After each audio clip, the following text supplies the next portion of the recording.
So, you want to drive around the roundabout, eh? Well, let me see this, and listen closely.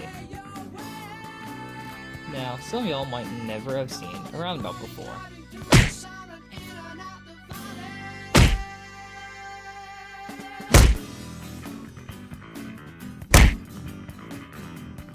Bruh. Now you guys have. Let's get on with the basics. There is one key rule to driving through. Now some vehicles like the BMWs don't have this feature, so you guys will just have to use your hands, but follow the same rules as possible. You got to use your turn signal.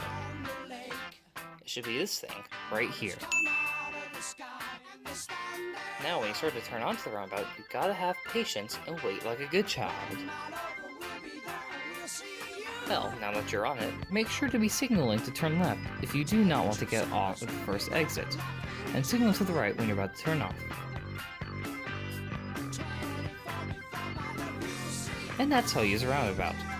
Please, take something from this. This video is sponsored by Frustrated Drivers. Click the link below to find more about how to drive like a decent human being.